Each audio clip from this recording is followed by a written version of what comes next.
Steven, I smell like a coffee shop. Ooh, my favorite. It was Hello Donuts. I've never been in there. It's been open for how many years now, and I've actually never walked into that place. Oh, you're holding up your Naughty Boy coffee mug? It literally says Naughty Boy, but as in nautical. Oh, well, I go in there to get coffee. Not for me. I had a guest last night, and they like coffee. I guess they wanted coffee, but they got to work. And so they got to work, and I'm like, well, I'll be a nice guy. I'll go get coffee for them because, you know, I'm very thoughtful. Now, I don't know. I think they told me they like it black. So yep, I got them black, but it's the way to go. I got a side of half and half just in case they wanted to put some cream in that thing. If they said they want black, I doubt they're going to have that. Yeah, but there was a little like, but sometimes I like ... So I'm like, well, I got it. So I go in there. I'm like, I don't know, how do I order just a black coffee? She's like, a black coffee. That's how I'm like, you do I've never had coffee. She's like, you want to start today? I'm like, no. I'm like, I do not want to start drinking your crack. I just think you should try today. it. There's no harm in trying it. Steven, you hate on stuff that you don't even try. First off, the other night I went to dinner at Fiorella, right? It's a Vetri place. It's a high-end pasta-y place that's expensive for pasta. And so my friend, she likes to have ice cream. Lieutenant Dan, ice cream. She likes ice cream, and it was espresso ice cream. So I took a bite. I'm like, this is the grossest. It tastes like coffee. This is horrible. And so I didn't like that ice cream because it tasted like coffee. But my hand smells like it because I got a little bit of coffee. It came through that little hole in the top of the cup, so it like burnt my hand. Oh yeah, you losers that drink coffee. And by losers, I mean everybody else in the world but 99% of the world. Yeah, except for me. You had beans. You got to try some of those coffee beans that are eaten by elephants and then shit out. The best coffee ever. This coffee is the best coffee ever. Hold on, let me take my cinematic B-roll real quick. Coffee. Coffee. First an Eskimo eats it. Then a seal eats it. Then the seal gets eaten by a whale, Free Willy. Then Free Willy gets eaten by Eskimos again, and the cycle continues where you get coffee from their asses. I love it. And that's called Eskimo coffee. Brought to you by Peter McKinnon. Does the place down the street from you have tea at the coffee shop? Or I don't just know. Coffee? I think they have donuts. We know someone who likes to go to Hello Donuts, don't we? Yeah. Anyway, this is RAWtalk episode number 24, where we talk about whatever the hell we want because it's RAWtalk. But we do have a bunch of different stories to catch up on. NASA trip, Steven with a 28-70 f2 from Canon, Sony stuff, Nikon stuff. Some other things I want to talk about if we got time to get to it, and I don't want to allude to it because I don't want to be like, you didn't get to this. I want my money back. Hey, you think if Elon Musk can charge for a Twitter check mark, we can charge for RAWtalk? You think we should? Hey guys, you think we should charge a couple bucks a month for RAWtalk? How about $8 a month? Yeah, would you pay $8 a month? That's $2 an episode. A verified RAWtalk listener. Yeah, you be a verified RAWtalk listener. For $8 a month, it could be you. What do you get for that $8, Steven? People talking about coffee on a podcast. Yeah, exactly. Naughty boy. Look at the naughty boy drinking his coffee. Naughty boy Steven drinking his coffee. It's like people can't see our video.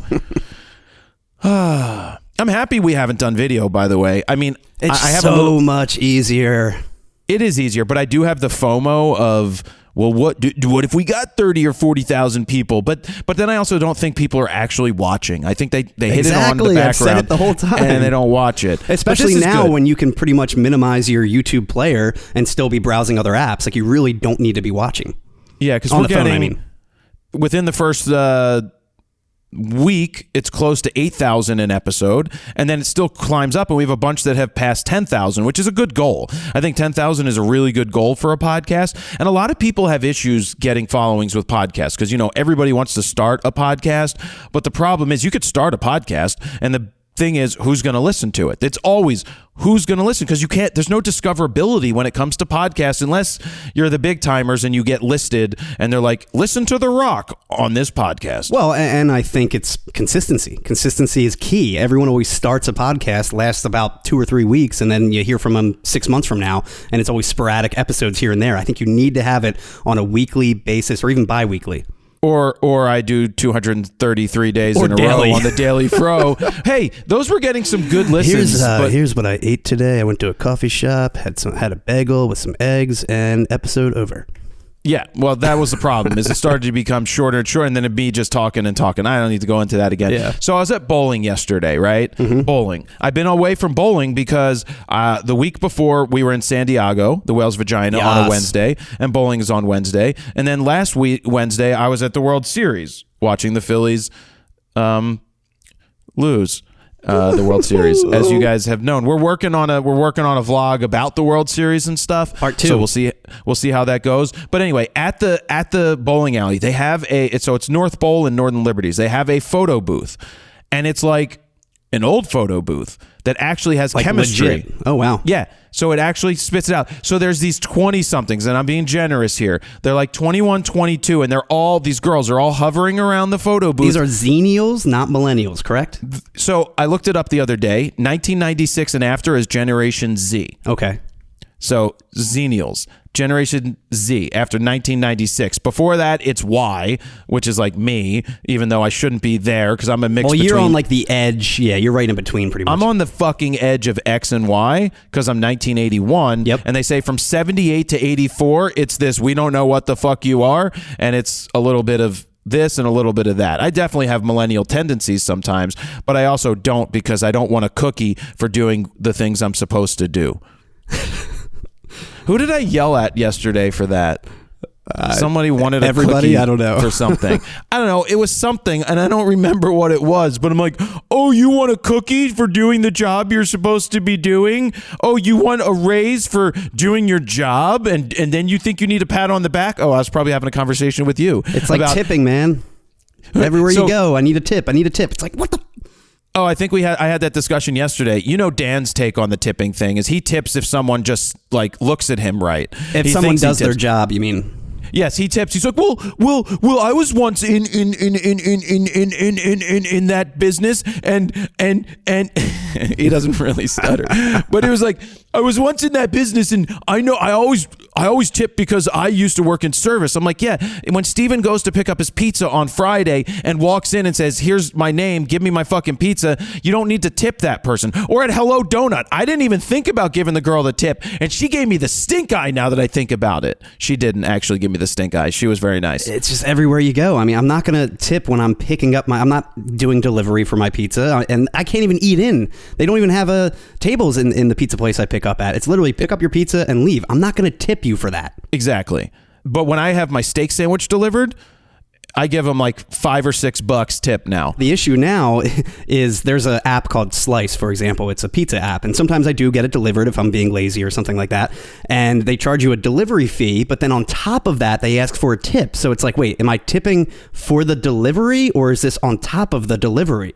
I don't get it. Is the pizza place getting this, or is the driver getting this? No, the tip always goes directly to the driver. So it says it in caviar. So when I have caviar. And do they build in the tip already for the delivery is what I mean? They shouldn't build in a tip for the because delivery. Because the Slice app already builds it in, and then they ask on top of that for a tip. That's bullshit, Steven. Mm-hmm. That's bullshit. You should ask for an extra tipping slice. Like $12 when you really should be tipping like $5 because it's down the street. Or you could just hand the guy cash when he comes over and be like, you know what? I'm just going to give you a cash tip instead of this bullshit in the thing. Well, I'm forced to pay the bullshit in the thing. That's the thing. Then don't use the fucking Sliced app. Call them on the phone and say, hey, I'd like to order a pizza. Oh, it's just so convenient. Well, then shut the fuck up and pay your tip tax.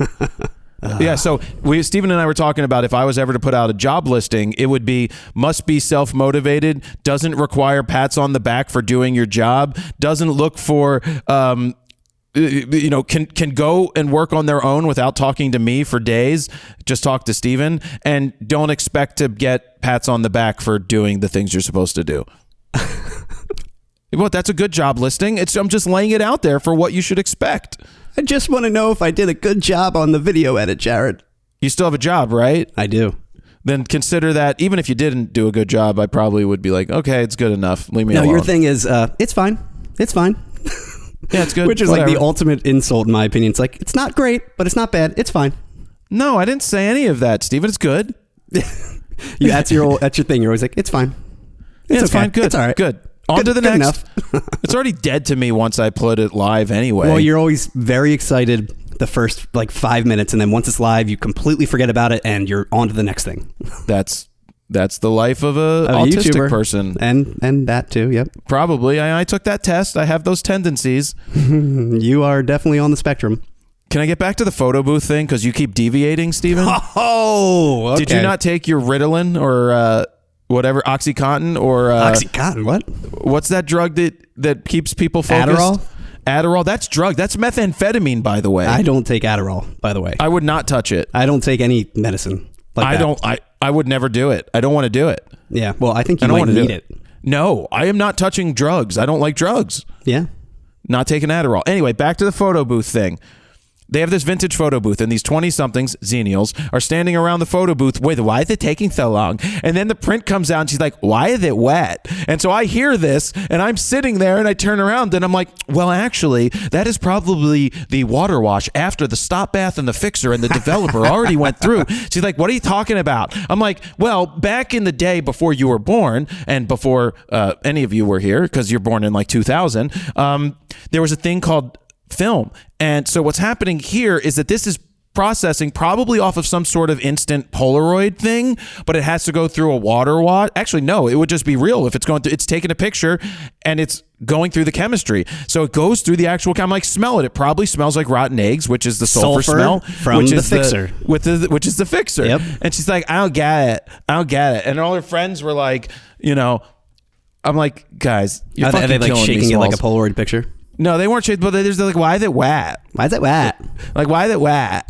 I don't understand why it's wet. How am I supposed to post this on the internet? You sound like when Jimmy Fallon would play that ooh girl, like, ew. Oh my God. Oh my God. Oh my God. So I went into the whole dissertation about that, and they're like, thanks, boomer. How dare you? Thanks for your unsolicited advice, boomer. Well, if you're going to talk about photo developing behind me, I'm going to turn around and say something about I'm going to edumacate you kids. And that's the story of the photo booth, Steven. What does that cost, the photo booth, for like one? I think it's $4 for a ticket. So it's like $4. So that's 4 pictures on a strip. Do you know what camera is actually taking the picture? No, but now I'm going to go make a video, Steven, about this photo booth at North Bowl, and I'm going to go over there and operate it and see how it works. Actually, that is a fucking good video, Steven. God damn it. I'm going to call over there. I'm going to call over there and be like, fuck, let's make a note. You know, it's still one of my favorite videos that we've ever done. The one we did with the 1850 camera or whatever that was. Oh, with Giles Clement? Yeah, that was such a cool video where he actually sat there, took the photo of you, and developed it on site right away. It was pretty cool. Well, and it was we a went tintype, into wasn't it? It was a tintype. We Yeah. went into the dark box with him, and we put a think we put a GoPro in the GoPro dark in there, box. yeah. And it looks great. Yeah, I mean, it showed the this whole is like process. 2014. It wasn't great video quality, but it was a really cool video going from start to finish. I think the lens alone was like 150 years old. It was old. I think that video was called 5-minute portrait 1850 style or something. Yeah, yep.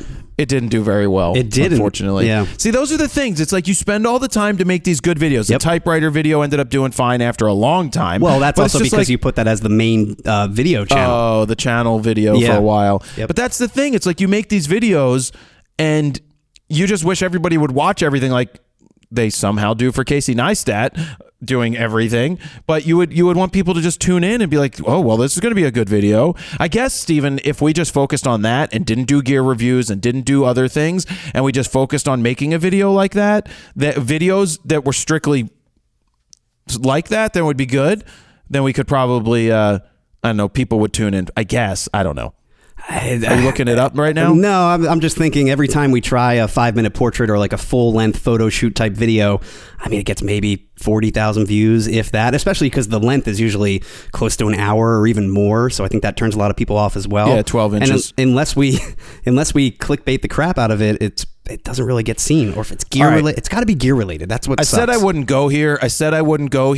I'm going to beat around the bush on this one. But we had a little debate this morning about titles with another YouTuber, and I'm going to leave it very vague, but I wish they would have allowed us to record this conversation and post it. It was a 3-way phone call, by the way, between me, Jared, and this other person. Well, I had to merge Steven in because this other person This person is asking me what title they should use, and they listed like 6 titles, and I typed back the perfect title, and I'm like, I gotta call Steven right now because I want to read him all the titles and then include the one that I did. So I read all the titles to Steven, and then mine was included in there. I'm like, which one? And of course he picks, he's like, the one that I wrote. And the reason it was better, and we're going to beat around the bush because they didn't want me to talk about it, but in true Jared style, I'm talking about it, telling the world. I'm not going to say what it was, but the title that I picked was the one that Steven agreed with, and then Steven modified it even more to make it even better. We just dropped one more word from it, the. We didn't drop the, but we in essence dropped the from Facebook in it, and it actually, I don't know which one they went with. I don't know which one they went with. The dropped version. Oh, good. Unfortunately, the more vague the title, the better it is, because people pretty much have to click to watch to see what you're talking about. Well, and this title, we have to do that, but... Well, their fear was that if they use a title that's clicky, that they're going to end up getting a lot of hate. And my thing is, as I explained to them, is that I'm using proper pronouns, Stephen. As I explain to them, is that the people that are assholes that are going to comment and say negative shit, that's like 1% of all your people that are watching. And so there's a lot of people who love your stuff but aren't going to get into the comment section. We've seen it before. I've never commented before, but I really loved this video and I think it was worthy. Like they said that with like Bernie, sure, right? A couple of people. I've never commented on any of your videos. So you get 100,000 views and you get, what, 15, 20 negative comments out of 1,000? The thing that sucks, though, is unfortunately those 15 or 20 will stand out and will eat you alive. Unless you're like Jared Polin and you have zero emotions. I have emotions, Stephen. I have emotions. No, I will say you're very good with that. Now, you also like to post it on social media that this person commented negatively and go to town on them. I do. I've done that recently. In fact, did you see the one the person put the other day on my Bernie photo? I took that Bernie photo with the 135. Which one? The one with just his head? Oh, they were actually commenting on the other one, the wide angle from behind. Okay. So they commented that you should have photoshopped out the pole in the background. It would have been a better photo. And I commented back, well, that's not photojournalism. You can't do that. And they commented back, well, we're going to agree to disagree. And I commented back, I'm not going to agree to disagree. You're just flat out wrong. No, but it's true. It's photojournalism. You don't take things out of images because then it's no longer authentic. And their whole argument was, well, but you are choosing to change the composition and you're choosing to zoom in and you're choosing to do this and crop out while you shoot the picture. I'm like, that's not the point, dude. That's photojournalism. You're authentic to the scene. I'm not cropping something out like someone's pointing a gun, right? And all you see is a gun pointed at a baby. And I chose to crop out the person with the knife behind the person trying to kill the baby. Sure. I don't know where this came from. That would be a bad editorial choice to crop in camera that way versus showing the whole scene. What about if you're photoshopping out a light in a picture of Bernie that you shot with the 135? Did I do that? You did. Did I do that? I recommended it when you showed me the picture, and then I saw the final picture, and you took it out, the black and white version. That thing, yeah. Then it's not authentic anymore. So it kind of negates that whole conversation. Nah, fuck that guy. No, it's bullshit. We're not going to agree to disagree. We're not going to agree to disagree. This is not a debate. You are wrong. Well, no, I don't agree to disagree. That's fucking bullshit. You're wrong. It's unethical. And I'm not working for a news organization, by the way, Stephen. I don't think it really matters what you do. I don't work for a news organization. You're not really, held up to those standards of ethics. I hold myself up to certain standards, as you know, but I'm not that guy. I'm not working for a news organization because that would be problematic. I mean, you're just in nature a photojournalist, I would say. I do. Well, I don't crop, obviously. If it's there in the scene, you're leaving it like it was. Yeah. Even if it's distracting or not great in the photo, you will just leave it. Well, in the one Bernie photo, the wide angle, the exit signs in color are distracting, but in black and white, they're a little less distracting. Yeah. And believe me, I want to take them out, but I didn't do it in that one. So let's go. Let's move on to one of our topics today is the blue check mark on Twitter. I guess, Elon Musk goes ahead and buys fucking Twitter for $44 billion, which is a drop in the bucket for him. And now they want to have you pay for Twitter $7.99 a month to get verified. Is that all users? It's open to all users. I can't see like celebrities being like, well, I got to pay $8 a month. I feel like they're just going to not pay and still keep their check mark. No, they won't get the check. You'll lose your check mark. So right now, if you had a check mark before and you're not paying now, 90 days, I think you have, and then the check mark goes away. So you're going to lose your check mark, basically. Yeah, I'm going to lose my check mark. Huh. The point of the check mark... I think they should be grandfathered in, though, is my thing. If you already had a check mark, you should be able to keep it. Elon Musk's, misnomer here, and I listened to Scott Galloway on another podcast called Pivot with Kara Swisher and Scott Galloway. I love that, talking about tech, all things tech. It's really cool. I really like it. And he's like, this is only going to raise like $40 million a year or some small amount. It's not worth it. And it's also, you don't have to verify your ID. All you need is a credit card and a phone number. You just need to pay, right? All you need is a credit card and a phone number to pay, and that's it. Elon Musk is like, well, they're going to run out of phone numbers. If they're bots, they're going to run out of phone numbers to verify. Fine, whatever. But the whole reason you have verified accounts is that celebrities and public figures were being spoofed, and you want to make sure that you're listening to the right one. And he's like, well, why should that only be open to celebrities and not everybody? He was about freedom of speech. He's like, I'm the freedom of speech guy that's going to be, you should say what you want on Twitter. And here you go, is you're going to try and limit, and it's going to limit you if you don't have a check mark. If you don't have a check mark, you don't pay, your tweets are going to be buried and they're going to end up in a different feed. So you're not going to get seen by everybody else. Now, check mark people that are verified with a check mark that pay are going to be ranked higher. It's utter and total bullshit. Pay to play. I think Twitter's fucking bullshit anyway. I think Twitter sucks and it's an echo chamber of crap. And only the people that use it think that it's great, or these, like news reporters think that it's the greatest way ever since sliced bread to get news. But it's just another cesspool of bullshit. That's what I have to say about that, Steven. So my thing is, what if there is someone trying to impersonate you and they just simply give a random phone number and they make a Jared Polin account, Jared Polin official or something they call it. Can't they just simply pay and get a check mark and pretend it's you? It sounds like if there's no ID involved, how does that work? There's no ID involved. And there's also, no ID involved. Isn't there now almost 2 check marks? Like one under your official name saying official, and then there's like a gray check mark too? No, they're working on a gray check mark for something else. Because I saw MKBHD post something, and he said, so now there's 2 verified checks, one that shows next to your profile in replies, in retweets, and everywhere else. It means you're a Twitter Blue subscriber. And then the other one, which is called official, only shows up on certain profiles and on the timeline. Yeah, I didn't know what... So the official... I read that they're working on a gray one for businesses or something. Is that like a ultra verified check mark? I don't know, man. I don't know. I will say I never use Twitter. I used to back in like 2015, even before, when I would do news for the radio station, for example. I basically used it as like an RSS feed, and it was great. It really was great for sourcing music news, but now I don't use it for anything. I maybe log on every month. That's about it. What? Well, yeah, I agree with you with the Twitter thing. No, I'm getting messages from that person who posted the video, and they shared a very funny comment. They're already getting negative comments. No, well, one of them. Let me see if you can read my screen. Actually, I'm going to send you the text image because it's kind of funny. Tweet it at me. Yeah, let me tweet it at you. Why can't I send this to you? It won't let me send it to you. What the hell? It's just a picture, a screenshot? Yeah, I was trying to forward it to you. This is so weird. I'm curious how their analytics are doing right now on that video. If it's a nice big spike, or is it just pretty much on the same trajectory? I asked them to send it to me.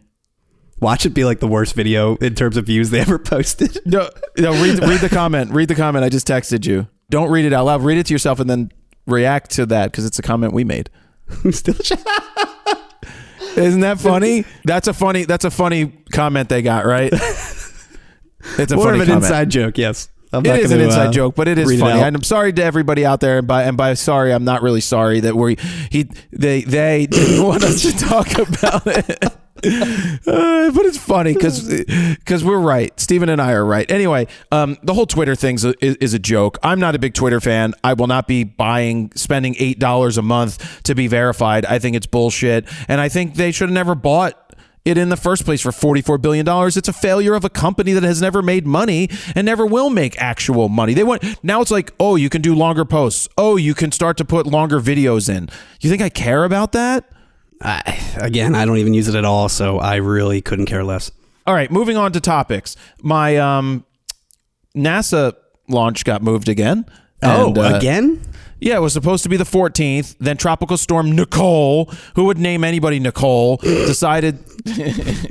That's my wife's name, by the way, for those listening. I'm sorry, Steven. Your wife's name is Hurricane Tropical Storm Nicole?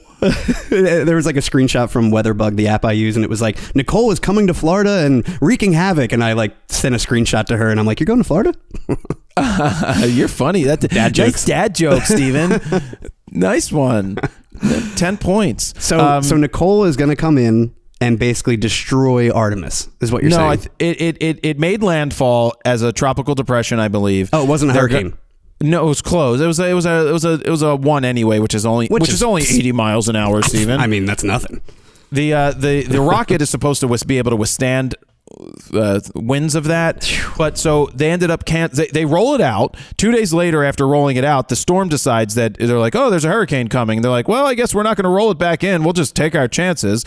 And so it was supposed to be the 14th at 12 something in the morning was supposed to be the new attempt of the Artemis launch, and it ends up being now the 16th at the earliest, pending the storm and checking it out. Now, I changed my flights to the 16th, which would have gotten me there late because I need to be there on the 15th because it launches on the 16th at 1:04. The window opens at 1:04. So God opens the window to space at 1:04 a.m. and then he closes tells NASA, it 2 hours later. It needs to launch exactly at 1:04, everybody. Well, and so it has a 2-hour launch window, which is actually better than the 90-minute launch window from the 14th. So hopefully they can get it filled, get it right, and launch this fucking thing, and I can go home. So it's another night shoot. It is going to be a night shoot, which I booked. So my flight, I'm flying in on the 15th in the morning. After I land, I'll probably go to Waffle House. And then after Waffle House for dinner, I'm going to get pho at Pho 98. And then after Pho 98, I probably have to pee 37 times. So then I'm going to go to NASA, and then we're going to be there like 7 hours early. Then we're going to wait for the launch, and then it's going to clear the tower in 4 seconds if it launches. And then and then it's not going to launch and be postponed again. Yeah, we had someone run onto the launch pad with hair, and we can't verify that this is a proper launch. But yeah, this $4 billion rocket might still be sitting there. Look, I'm going there with the expectations that it's not going to launch again, and I'm just going to go. But the thing that I'll do this time is I'll make a vlog because we've been doing that more often. So what's the plan? Before you were going to do 8K 60p raw video with the Nikon Z9. Is that still going to be a thing at nighttime? Oh, it could be. It totally could be. You're going to bring that whole setup again, is what you're saying? No, I don't have the 800-6.3 anymore. Well, what I'm saying is you could request it today and probably get it in time, right? From Nikon? Yeah.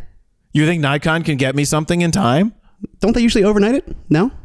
Not Nikon. And be like, I'll be waiting a week. Oh, okay. But do I want that to even worry about doing that, Steven? I don't even fucking care. I just want to go take pictures. At this point, we've tried so many times, it's like, who cares? So I don't even want. So before I had a 600 f4, 600 f4 for Canon, and I'm like, wait, what sucks about the 600 f4 for Canon is it's literally just taking a picture of a rocket flying. I don't want that. So my goal is to get the wider shot, and I think I've gotten approval to go to where the press goes to set up, and so I can go with a slightly wider shot. What and about that doing way, both? I'm gonna set up multiple cameras. Yeah. So I'll set up one that will be on a gimbal. That I'll probably have I have a 600 or a 400. Maybe I'll still take the old 600, and I'll use a 70 to 200. Not the 135. I'll probably use a 70 to 200 so that I can shoot a horizontal of it taking off, and I'll set it to just take a picture every second. Yep. Or I'll just hold the button down and just for 4 seconds. infinity focus at that point, right? Just lock it off. I'll lock it onto the rocket because it's only going to take 4 seconds. Oh, no, I'll lock it onto the rocket plane. I'm just saying it's like 3 miles away. I don't think you really need to lock on. It's just infinity focus. You're set. I guess that's true. But I don't know if I even want to lock it. I want to see if the focus can track. Because really, the only one you got to track, you got to actually use is the 600, right? That one you actually have to be at all times holding and I'll have that on my gimbal again, Yeah. probably tripod gimbal, unless I decide to handhold, which would be much more difficult. What if you But it's set all this up and none of the shots came out? After all this effort, nothing came out. It's all blurry. It's okay. It doesn't matter because the people that actually matter are shooting this, and they have remotes set up that are going to be cooler than mine. I'm just there for I just want to feel I want to feel the rocket rumble in my pants. That's what I'm hoping. Hashtag rocket rumble in my pants. Oh my God. Really, I want to feel the rumble from 3 miles away. I want to. This is the biggest rocket ever launched. Biggest rocket ever attempted to be launched that still hasn't ever left the launch pad. Though the first time they tested the rockets, it fucking tested perfectly fine in their burn, and it burned for the exact amount of time they needed it to burn. And then, of course, when they went to launch it the first time, there was the faulty sensor. No, there was a leak, but it was minimal, and then there was a faulty sensor. They probably could have gone the first time. Mm-hmm. And the world would be different, and the Phillies would have won the World Series. So speaking of vlogs, what everybody doesn't know, actually you do if you look at my Instagram, Jared Polin on Instagram, verified, check mark, that the Phillies ended up losing in 6. I did have a flight booked for Game 7. I was going to leave. I knew you were going to book that flight. I didn't have a pass verified. It wasn't verified. I was just going to go and deal with it when I got there. I think you would have been fine if you got there. Yeah. Having FOMO and not being there and the Phillies actually winning and you could have went the entire time, I don't think you could have lived with that. I could live with it. I could live with it. Yeah. No, really, I could. I would Just have been saying upset. You would be very upset, yes. I'd be like, what the fuck? My reasoning for wanting to be on the field is, I told you, I don't know if I talked about this on the podcast last week or not, but multifaceted is, one, it's obviously pretty awesome to be running around the field if the team wins, especially like Houston, their photographers are obviously excited to do that and get their ring and everything. Part of it is I wanted to be seen in the background of the video, to be on TV, but also to be immortalized in the Phillies World Series videos, like 20 years from now, 30 years, 50 years from now, be like, there he is. There's Jared. There he's in the background. There's that guy. There's the guy wearing that tight shirt, not stage black. Yeah, not stage black. Shut up, Steven. I didn't interfere with Bernie's video at all. You see just Jared with a bright-ass red shirt right behind Bernie with a giant afro. Yeah, I think that you was could be awesome. wearing your hair down, could be wearing all black, just disappearing into the darkness behind him. But I believe in a thing called love. Just listen to the rhythm of my heart. Oh, the There's darkness. a chance we can make it now. That's a fun band to watch live. Well, I saw them play the TLA before he was all heroined out. Yeah. 800 to 1,000 people at the TLA at their height. And they had the biggest lighting rig they brought in. They brought in a stadium lighting rig to play the TLA. And I was shooting with the D2H, I remember way back in the day. Oh, wow. That long ago. Yeah, the darkness is a long time ago. So anyway, didn't end up going to Houston because the Phillies lost, but we are working on a World Series vlog that So what did you do differently in this one? So my focus was more on the other photographers and the gear and the remotes. So where remote cameras are going, all the gear bags, the busyness of the room, different locations of shooting again, and then we'll showcase some of my images. Because I was in a different section. I was in 116 instead of I was in 119 instead of 116, which was actually better. But for the Game 5, being that it wasn't a clinching game, the person from the New York Post wasn't showing up. So I asked if I could sit down low, and they said, sure, they're not showing up. You can go shoot in that position. So I ended up shooting down low. I shot next to NYC Mills, New York Times Mills, the really great photographer. He shoots the White House photographs. He's on Air Force One all the time, Doug Mills. So I got to sit next to him, which was awesome. He was really cool. And this other guy, Jason Seasons, I sit next to him for a bunch of games in this prior thing. And what I ended up doing, being that my photos weren't as important as their photos, and we were all clumped in there, and you'll see it with the 360 footage, how close we were. I stepped back and shot between them because I didn't want to get in their way to bone their shots. That's one thing I didn't want to do, is bone their shots. So I chose to go back a little bit so that I didn't bone anyone's shots, because I knew it was more important for them. It wasn't as important for me. This is their job. This is what they have to get. I mean, yeah, it's technically my job too, but there's a lot more on the line for them. For them, this is their profession. They don't work for themselves. They have to get the shot. And so I moved away. I don't know if I talked about it last week. I may have.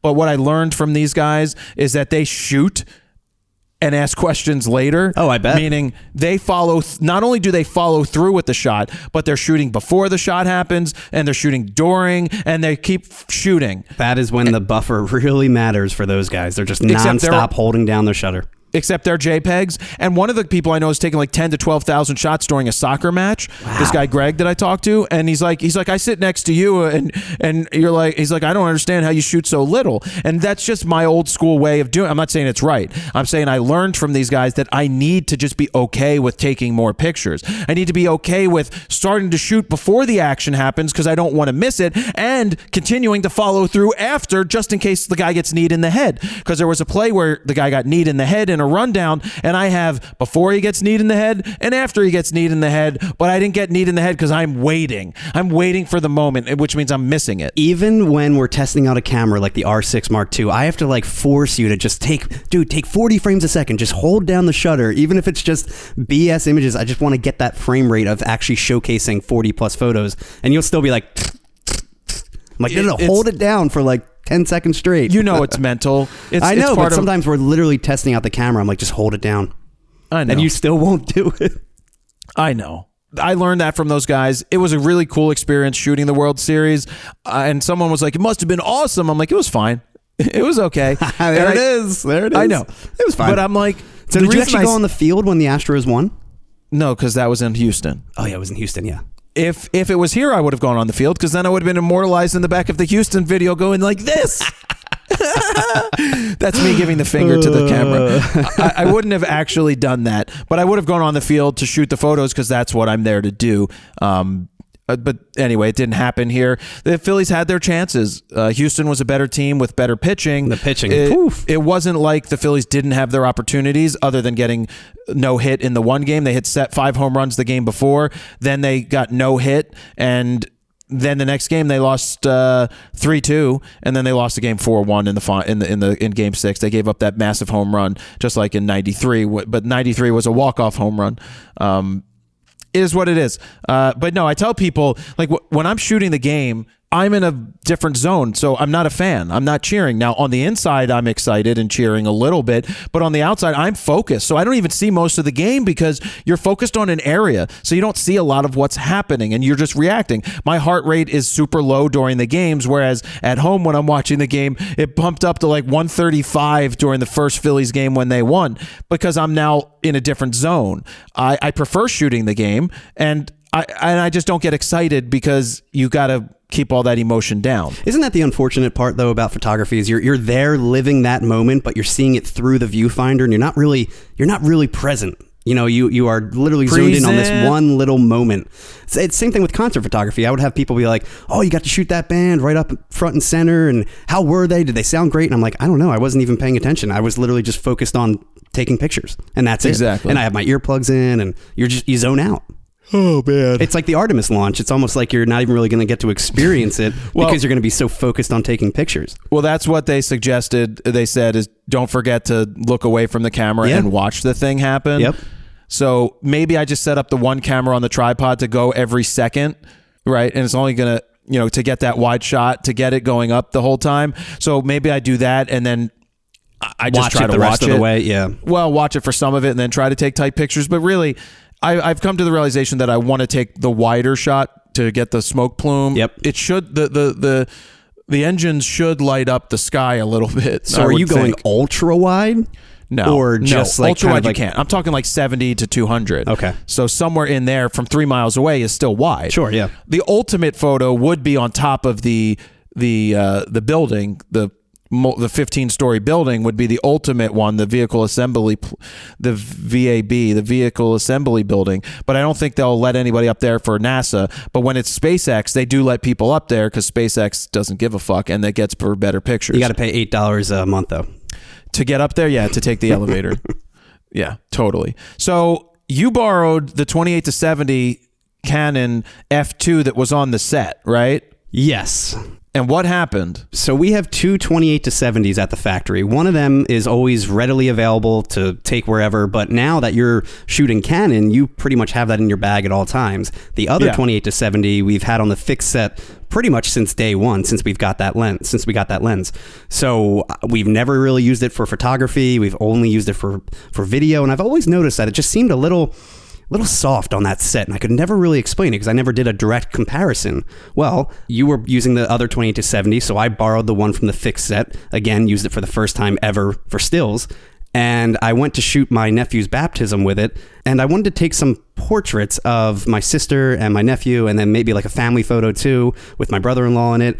And I was using the 28-70, and when I got home, I'm looking at the photos and I'm like, it just looks like there's like a haze across the entire photo. I don't understand. Because I also shot with the 85-1.2. I shot more of a tight portrait of my nephew and my sister, just them two, so I could actually get a little closer. And that was tack sharp, crazy sharp. And the 28-70 photos just look like, again, some kind of like haze. And I don't understand because I was pretty much using the same settings across the board. I think I was shooting like 1/160th of a second, base ISO, wide open for the 28-70. I had the right shutter speed. It's not like there was crazy action happening. They were being completely still. I was being still when I was taking the picture. There shouldn't be any handshake or shutter blur or anything like that going on. So I knew it wasn't that, because I also looked at the 85-1.2 photos, which I shot pretty much the same exact settings. I think even 1/125th, maybe even a little slower, and they were tack sharp. So I knew it wasn't a shutter speed issue. But again, I got home and all these photos were just like kind of blurry. And then I went to the factory and I did a direct comparison with your lens, and I found out that there's just an issue with the lens itself. It's just a little off. It's a little soft compared to the other 28-70. So I don't know if it got dropped or something happened along the way before we got it, but it's been on that set since day one, and there is a noticeable difference in sharpness between the other model and this one. Yeah, it's kind of weird. It's possible that was actually like a pre-production unit that we've had all along. I want to say that's the one we had in Hawaii when they announced it, and we took it home and never gave it back, and it was a pre-production model. So that could be it, where something was tweaked after the fact. But the one, when Steven did the side-by-sides, you could clearly see the difference between the one that I used, thankfully, has been been super-duper sharp. But you would have definitely noticed the softness in this. I mean, immediately I was like, this just looks off. Yeah, this happens from time to time with certain lenses, especially if it's a pre-pro or a super early model. So we're going to get it replaced out anyway. And the other thing is, I still had the lens when I took it home. So you had to use your lens on the set, on the fixed set, and I noticed immediately the sharpness difference when you put your lens on the fixed set and not the original one that was always on it. So right then and there too, I'm like, there's got to be something wrong with this lens. It's way sharper than the other one. Yep, we're going to be sending it back, swapping it out, getting another one. It's just a shame because I think I used that for 95% of the photos from that day. I mean, I don't think they would ever know. Unless they're zooming in 100%, but Jesus will be okay with it. No, it's ghostly. That's why. It's meant to be, Jesus. It just sucks because it's not tack sharp. And when I look at the 85-1.2 photos, I'm like, man, it's so sharp. Anything else about that? No, it just goes to show if you feel like your photos aren't super sharp and you're doing all the things right in terms of settings and shooting style, it's probably the lens itself. There could be a bad copy. It could be, like in our situation, an early pre-production model. Or just a misalignment, and it needs to be realigned. Yep. Moving on. This is interesting. An image of New York became the second most expensive photo ever sold. Any idea? Did you read this article yet? I did not, because you sent it to me about 5 minutes before we started. Any guess as to how much it sold for? $3 million. No, let me explain it. Edward Steichen's The Flat Iron, an iconic photo of New York, has sold for bleep, bleep, bleep, bleep, bleep, bleep, bleep, making it the second most expensive photograph ever sold. $11.8 million. Wow. 11 point, and the most expensive is over 12 was from Man Ray. When was this taken? Is it like an old photo or something? 1904. The photo was taken in 1904 and developed in 1905. There were only 3 copies in existence currently, and they're all slightly different hues because of the way that the processing was done back in the day. 2 of them are owned by a museum. The other was purchased from a family, from the Steichen family, in 1990 something. I read this earlier, so I'm just pulling this shit off the top of my head. But I'm looking in the 90s. Right. The print was part of the Steichen family collection until the 1990s when it was acquired. So it was purchased by Paul Allen of Microsoft. He was a co-founder of Microsoft. Paul Allen passed away of cancer a couple of years ago, and he had a massive art collection, which in total yesterday sold in total for $1.5 billion. Wow. His entire collection was raised $1.5 billion. Man. But Paul Allen unfortunately passed away. He owned the Seattle the Seahawks and was a massive art collector, and this was part of it. This is a 1 of 3 print, and 2 of them are in a museum. Yeah, the Metropolitan Museum collection. So there's only 3 prints of the image in existence, 2 of which are in the Metropolitan Museum collection, and all 3 are different thanks to Steichen's use of gum bichromate over the platinum print, which gave each print a different hue. I mean, So what do you think somebody does when they buy a $11.8 million print? I mean, are they just hanging it up in their house? Are they putting it in like a gallery locked box? I don't know. It's a pretty cool looking photo, by the way. But it almost looks like an Instagram filter got slapped on it or something. Yeah, but it's 1904. I wish he got a little bit more of the building in there. Was this taken in the water? No, that's not the water. That's a sidewalk. Oh, that's a sidewalk. It's got to be a sidewalk. It had to be a rainy day then. It's definitely Maybe it's wet. rainy. But what's really cool about the Flatiron building here is it's straight. So I'm pretty sure he might have been using a... It doesn't look like a 4x5 image, though. What did he shoot this with? I don't know what he shot it with. It's close to a 4x5, I'd say. Is it? Yeah. Oh, here's a story. There's a video about it. It's 35 seconds long. Just two years after it was built. I'm reading it. Ooh, because I can hear horses was captured. Greatest photographs ever. Edward Steichen, New York City, 1904. One shot. I'm watching the video that's posted here. Oh, this is terrible. This is terrible. This is a terrible video. Don't waste your time. Don't watch it. Oh my God, one shot. Well, that was a terrible YouTube video. You guys suck. That was terrible, Steven. You watch that. You guys, it's on Petapixel. You could watch it and see how bad it is. But the photo's great. The photo's kind of cool. But yeah, I mean, the photo and art, and by art, I mean paintings, it's so different. You never thought photographs would sell for $11 or $12 million, but someone who gets this puts it in their private collection is like, I own 1 of 3. It's like buying an NFT. Speaking of NFTs, can we talk about that real fast? Your NFT collection? No, I have 0 NFTs, but the market collapsed over the last couple days. Oh, it's so weird. Didn't see that coming at all. FTX, which is a massive exchange, hurdles towards bankruptcy with $8 billion hole. Now, this is the founder is what's his name? Bankman Sam Bankman-Fried. He went from being worth $16 billion to probably being worth a couple $100 million. I'm sure he's sold a bunch of stuff in the past, so he got some money. But this FTX just totally collapsed. It totally collapsed, and it took Bitcoin with it because Bitcoin went down. It was around 16,000. Now it's at almost 17,800 right now. But remember when it was at 64,000 and everybody was like, to the moon?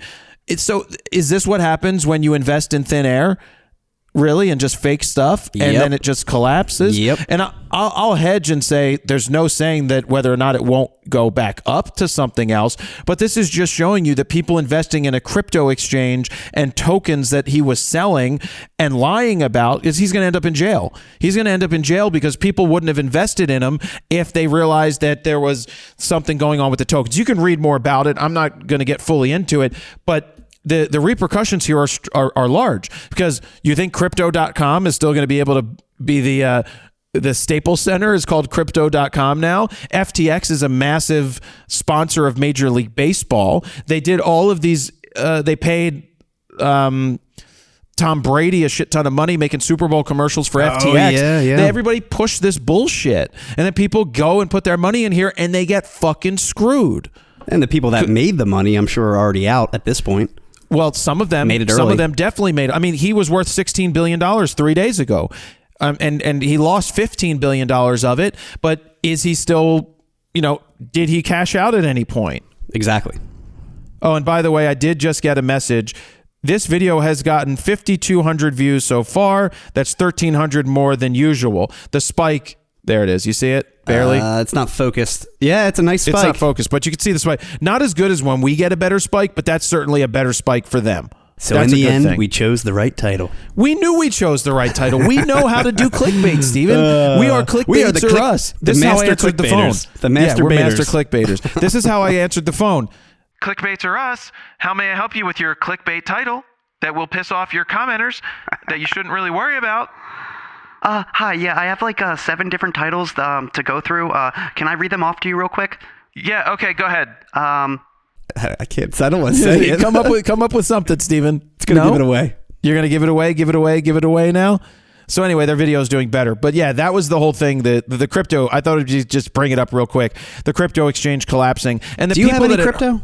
Any Bitcoin no, zero, or anything? Zero, Okay. zero, zero, zero, zero, Did you ever think about 0.0. No. Huh. I don't. I like my money. I think the stock market alone is a bunch of bullshit and bad investing. And yeah, there's safeguards and guardrails, but it's still, you see fraud happen all the time and the people get screwed. Fraud. Okay. High risk, high reward. Remember Kodak, Steven, a couple years ago when it went up to like 150 from like $7? Mm-hmm. Do you remember that? Mm-hmm. When the Trump administration announced that they were going to give them money they got some contract and then it never happened. You know how many people got rich off of that? It's at $4.35 right now. Oh man. And I can't even see the spike to where it was up. You know, it went up to $21 when it was at 150.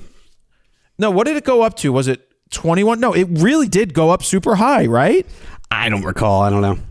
How high did Kodak stock go a few years ago?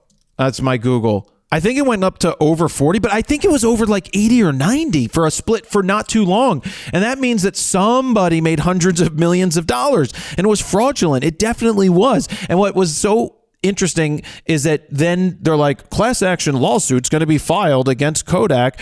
If you bought stock between this date and this date, it's like, well, it's gambling. So that's your risk. Yep. You should not be getting money back. That was your choice. So that's the stock market's risky enough as it is. And I got money there. I got cash out. I got money in there. I got properties. So that's what I got. So, Steven, I'm working on a couple of scripts to do for scripted videos on the Bernie set. My favorite. One of them is titled Sony's in Trouble. I came up with the title first. Ooh. You know, it's funny. If I would have said that to the person today who was asking us about titles, I'd be like, look, I got this title coming soon. Sony's in trouble. Now, that's going to be a follow-up to the video I did where a warning to Sony is what I did.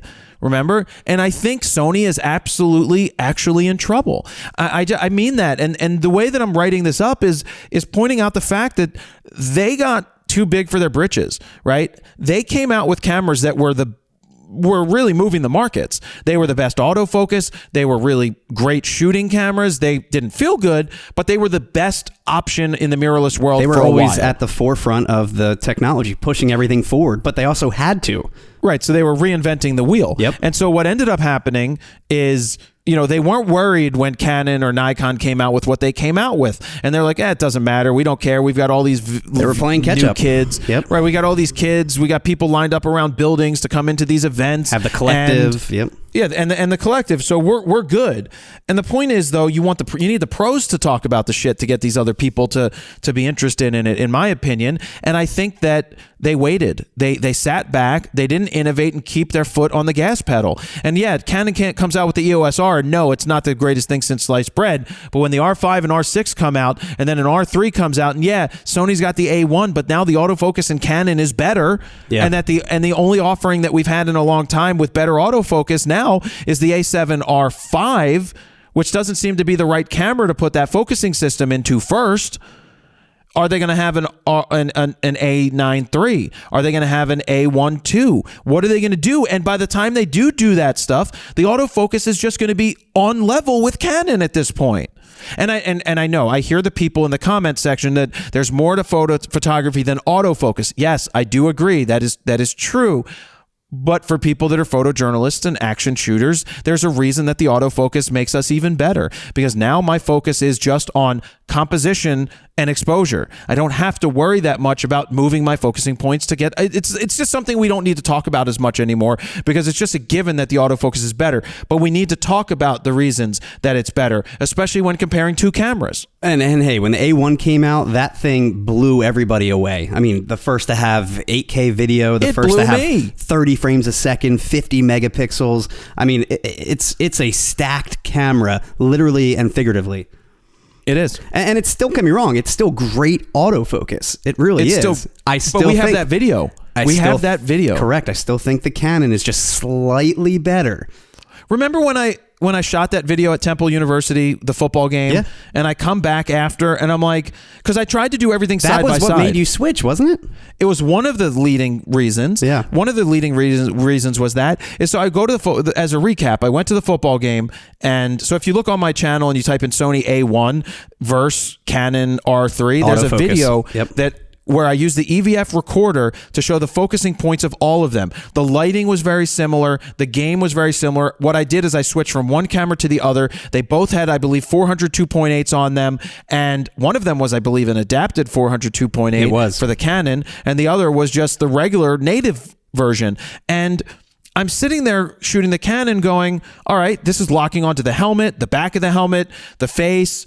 It knows where the head is. Everything. And then I switch over to the A1 and I'm like, wait, when I press the button, it's grabbing the shoulder pad and it's no longer doing the discovery of the body. The subject detection was not as good as the Canon, where it was doing lock-on tracking, but you had to pick the point first, just like Nikon's 3D tracking, for example. Right, to lock on. And so at that point, it's visually right there. Once it locked on, it's sticky for sure. Yeah, the Sony would lock on, but it would lock onto the shoulder pad, not to the helmet. Unless you started on the helmet, then it would lock onto that. But the problem was it didn't find the helmet because it didn't find a face and it didn't find an eye, whereas the Canon was finding the helmet and finding the face. Yeah, with Sony, you really needed to have a legit head and eyeball in the photo for it to automatically find the face and eye. Where Canon, it has head detection, torso detection, everything. You could spin around 360. It's now what they're calling the artificial intelligence in the A7R5. That's what they're now introducing, and they're trying to get on board with what Canon's been offering. Now, with that being said, though, the Sony A1 pictures were still great that I got. And it's still focused again, but you just have to do a little more work to tell it where to focus. Right. And speaking of work to make things focus, I've got a video coming where I'm writing the script of Nikon Z9 1 year later. Because it's coming up on 1 year. I've written the beginning, the first couple hundred, 500, 600, 800 words or so of it. Usually they end up around 2,400 words. So it's like 16-ish to 20-minute long video. And it's a year later. And you've used it several times too. 26,000 photos. The one time and we're reviewing it again a year later. We've tested out a couple of different lenses on that camera. Here, at this point, I'll read it. Jared Polin, I'll read it just to start. I've got, what does this say? 951 Dear words. Nikon. By the way, that is still one of my favorite videos too. Look up Dear Nikon on the Fronos Photo channel. We did go. We got that B-roll, the typewriter B-roll. I think we initially were going to call it a love letter to Nikon or something. But Dear Nikon was good. Dear Nikon was better, yep. Let me read this real quick. Jared Polin, FronosPhoto.com, and it's been a year since Nikon released the flagship Z9 into the world. The Z9 for Nikon kind of felt like this could be the start of a new future, new direction, or it could all come crashing down. That's why I was surprised prior to its announcement. I got a call from the vice president of Nikon USA saying, "We want to bring you the Z9 to test out." My first reply was, "Are you sure?" Because I'm going to say it like it is. And their reply was, we think you're going to like it. We think we've got something great. Very confident. They were giving very you the confident. camera. Yep, because we warned them several times. This could go sideways. Yeah. Fast forward a year, a few firmware updates, new lenses, and 26,000 photos across portrait shoots, concerts, animals, professional soccer, and even Major League Baseball. And the big question is, how does it hold up a year later? And so that's the first paragraph of the whole thing. And then the rest of it starts going into a recap of the specs, then breaking down specs. Then it's going to call out the pros, the cons. Real world usage, yep. Right. It's going to say what I like, what I don't like. Definitely talk about the firmware updates too. Well, that's already in here. Yeah, that's a major 2.0 was pretty big. So how does it hold up a year later? It's hanging in there. It's chugging along slowly and pulling up the rear behind Sony and Canon. It got some welcome updates and fixes with the release of firmware 2.0, but firmware 3.0 should not have been called 3.0, maybe 2.5 at the most, as it added a few new video and photo features, but 3.0 certainly didn't move the needle very much for still shooters. And I say this because I talked to one of my guys that I know who's a full, all-out professional sports photographer, and he's like, in fact, I feel like 3.0 made it even worse. He's like, it didn't make it better. So this is a hardcore Nikon shooter too? A hardcore Nikon shooter who doesn't want to change, but he's used to the system, likes Nikon, yep. And is fully invested across all the lenses, but doesn't want to, no, but basically was saying there's times with his 7200, he's got one subject in the frame and it just won't find it, which is the same thing the person told us on the phone today with the video that we made today. It is the same exact thing. Now, this is not an adapted lens, correct? This is a Z lens? No, this is a native 70-200Z. Huh. And they had major issues with the first one. They had to have it replaced. Nikon replaced their original 70-200 because it would just die on the camera. It would just go red box. Really? Yeah. Huh. So that's that. That's what I had to say about all that. So those are the two scripts that are coming. And hey, Nikon, I think if they get a Z8 coming soon, that everyone's rumoring, and it has a lot of the Z9 bells and whistles with updated autofocus, I mean, it could be a game changer. They could be back on board. I mean, I say they're pulling up the rear because they are. Their focus is behind Sony and Canon. No, they're not. It's far fine. Behind. Yeah. It's the greatest focusing Nikon camera ever. Sure.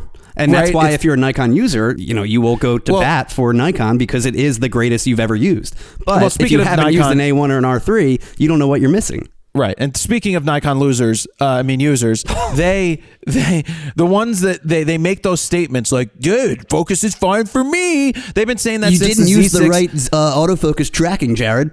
Right. Needs to be in this and that mode. They've been saying it since the Z6 and the Z7 that the focus is great and it's amazing. And they all say it because they've never used anything else. And we are lucky that we've used every system at this point extensively and can... That's a horn. That's a horn outside. I heard a horn. It's not the money. Is that the money truck? That's Nikon leaving. Wait, that's Nikon going away? That horn is Nikon leaving? Oh, that's right. Because Nikon paid us so much money over the years. So much money. So much money that I've been able to buy lunch once. Oh, no, they took us to lunch. Usually they'll take us to lunch. If they come down to do an event, they're like, we want to pay for lunch. And I'm not going to be like, there's those people that would say that's an ethical issue where, no, how dare you offer to buy, I buy myself lunch. I'd be like, sure, you want to buy us lunch? Buy us lunch. That's not going to change anything. Exactly. There's people, they get these like holier than thou things like, I can't go on the trip because it's unethical for them to pay for it. No, pay for the trip. Give me all those fucking miles. I want all those miles on my account. Speaking of miles, I got to book a trip to I got to book a flight to Paris. I hope nothing's coming out when I'm going to Paris. When are you going to Paris? I think it's March. Oh. Or maybe it's the end of January. I got to look. Don't do September, October, because that's always crazy release months. At least in the past, that's how it's been. I won't, but my friend is running the Paris Marathon, and so a bunch of us were like, well, why don't we just go to Paris for the week? You know what's going to happen? What? I'm going to book a flight, and we're going to get to like 2 weeks out, and they're going to be like, oh, we got a trip coming up for Nikon or Canon. It's going to be in Paris. Yeah, it's going to be, oh, yeah. I'm booking it for business anyway, because I'll test the camera out while I'm there. I think all the trips have always been domestic, though, right? Yeah, because Hawaii's been the farthest we've ever gotten, but that's still... Yeah, because companies like Panasonic and Fuji and Nikon sent some people for the Z announcement. Remember, we're in New York, and they sent people to Japan. DP Review go? DP Review was in Japan for that. We didn't get asked to go to Japan, but I heard that it wasn't very good because it was only like 3 days or 2 days, and they were just in a room, and they weren't actually going to Japan.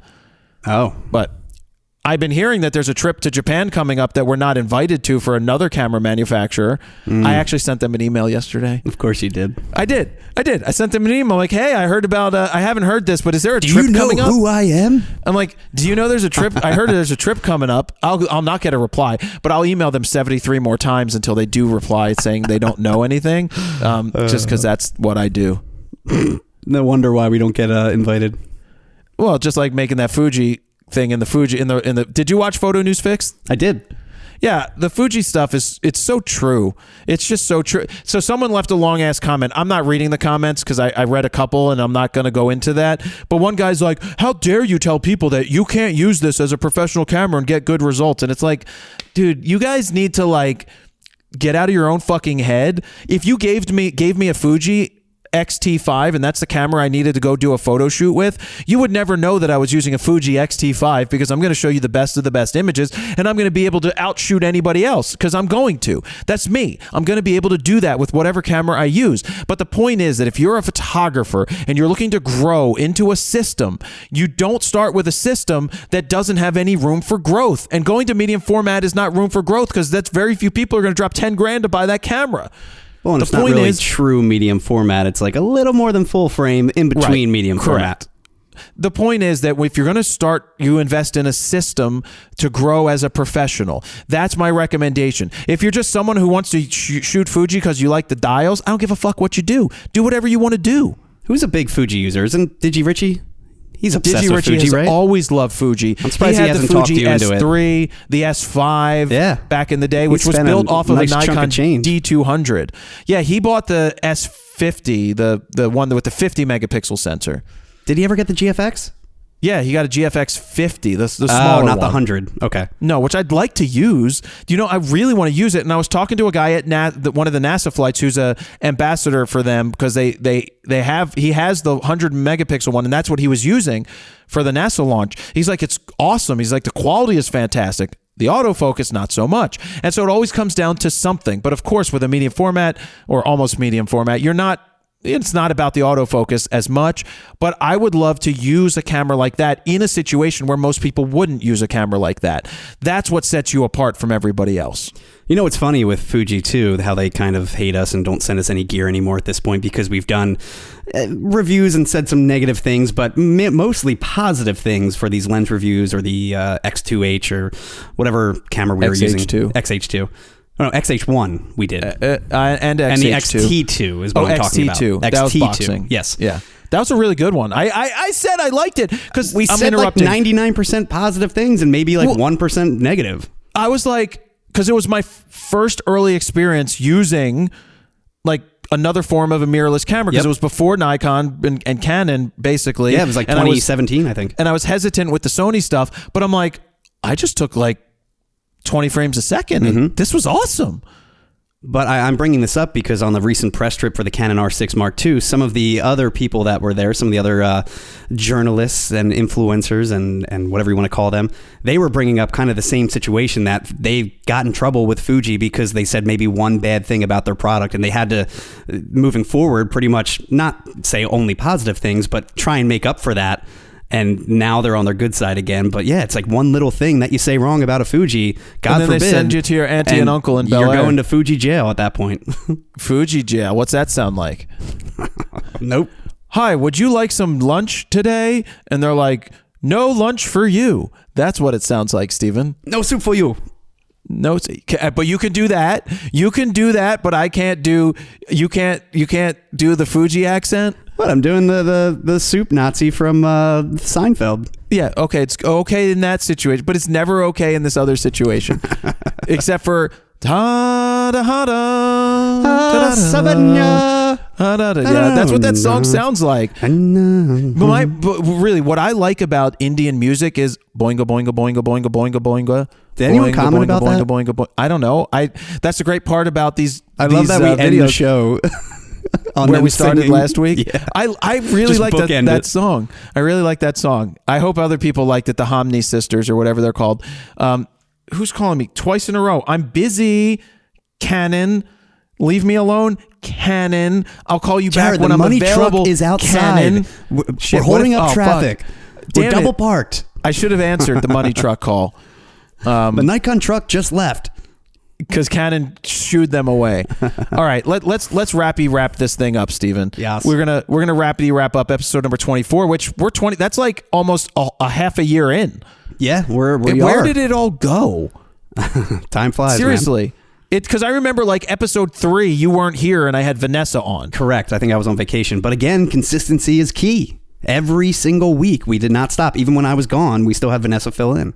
Yeah, I will. We'll continue to do it. That's the point. If we need to do it early, we'll try to do it early. We try to get it done, and we try to move on. I mean, we try to keep it going. And I'm really happy that we're hitting the 10,000 thing. I will not do a Patreon, but it would be interesting to see if we put up Venmo. What if I put up my Venmo? What if I put up my Venmo right now? If you got this far and you really like RAWtalk, Venmo me $8 a month. No, Venmo me what you think RAWtalk is worth a month. Can I do this?